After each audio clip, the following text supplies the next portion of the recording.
What's happening, YouTube? It's your boy JD Trades, and I'm bringing you another market update, another market outlook. So, before we get straight to the charts, let's take a look at the economic calendar. We've had CPI data come out for both the pound and the euro.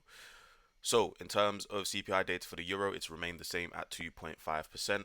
However, for the pound, it's come up a little bit by 0.1%. So it's gone from 1.9% to 2% so far. Okay, later on this afternoon, we do have crude oil inventories for the dollar. So if you are an oil trader, you are due to get some slippery hands later on this afternoon. All right, let's just get straight into it. So, yesterday, in terms of the closure that we had for the dollar, we've had this doji candle closure. We failed to actually push up higher, to the area that I was expecting yesterday. So we did have a live stream yesterday. If you guys missed it, the video to that live stream will be, of course, on my channel. You can rewatch that. We had a look at a potential gold trade as well. So far, we've seen the dollar extend lower, grabbing the liquidity resting beneath the lows, especially when we look at things from the weekly perspective. It is to be expected, this price action that we're getting, guys. It's not anything out of the ordinary. However, we were expecting a much deeper retracement before we got that move to the downside. So far, this 1 hour candle here has been sufficient. Okay, it's held weight in terms of giving us the move to the downside.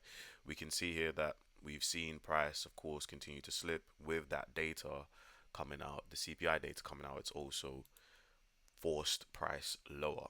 All right, so far in the daily time frame, where is the next area? Where is the next target for price to, of course, head to? Where is the next area of liquidity? Now, on the daily perspective, we do have this daily imbalance resting beneath here. We've got this daily low also around 50% of that imbalance. However, okay, I do have some areas marked out on the weekly time frame. Okay, let's just change the visibility of this to the daily, just like that. Perfect. All right, so far we do have this area here for the DXY that I'm going to look at to see if we can get some pullbacks from. Now, ideally, this is, part of the week where we are going to see pretty much trades all throughout. Okay. In terms of Euro USD, we had a very shallow retracement from the daily area that we talked about yesterday. Okay, however, we can see that we are seeing prices extend higher, and this is perfectly fine. As I said to you guys on Sunday with the pre-market open analysis, this would be the area to look out for in terms of price reaching. Okay, so if the dollar continues being weak, okay, we should see this area being met. Okay, we had a very nice play into this 1 hour candle here for Euro USD, and we've seen prices rally and continue to push to the upside. Okay, we may get another potential test of this 1 hour candle here at some point during this week. It might not be today, it might be tomorrow, for another pullback to carry this move to the upside. So far, price is continuing. So far, we aren't seeing anything that's too out of the ordinary. It's all pretty normal price action. So, similar picture with the Euro USD. GU has failed to, of course, give us that pullback, but I do believe we will get that pullback at some point. Even if price continues to rally higher, we can, of course, target that monthly high, like I said to you guys yesterday as well in yesterday's market update. So let's take a look at what price wants to do once we reach these highs, or if we reach these highs, and then make a decision from there. But for the time being, those highs there on the monthly and this imbalance on the monthly is the target so far. Okay, so if you are someone that does trade cable, aka GBP USD, just keep an eye out for that area.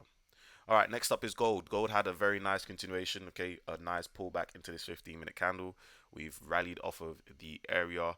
Now, in terms of today, it'll be interesting to see how gold wants to behave today, because we are at all-time highs. And, in terms of how we like to look at the market, we like to use historical data to gain a better understanding of what's going to happen in the future. Now, without the historical data to the left, as you can see, due to it being at all-time highs, there's no data to the left for us to work with. So we'll have to essentially just keep buying gold. Okay, wait for a potential discount and buy gold. Wait for a discount and buy gold. That's all what we can do for the time being. Okay, there really isn't any significant breaks of structure for us to work with. However, off of the 15-minute area, we can see a potential pullback at some point this morning or this afternoon, and see gold potentially continue to rally some more.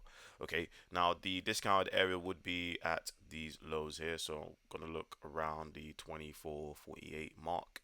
Okay, for some entries if gold does wants to retrace a lot lower to then carry the move to the upside. Okay, but other than that, that's all from me. Still no updates in terms of a potential trade for the likes of Bitcoin, and some of these other pairs. And as always, guys, if you do want me to look at a pair, just mention it inside of the comment section of this video, and I will be sure to send you guys an update inside of the next video. However, if you do want a more up to date with loads of charts, my Telegram link is in the description box down below, where I post a lot of trade analysis, a lot of trade setups, and trades that I am in myself personally. So just click the link inside the description. And as always, don't forget to leave a like, comment, and subscribe. Turn on that post notification to get notified whenever I post a new video. And always remember the theory behind the practice. Peace.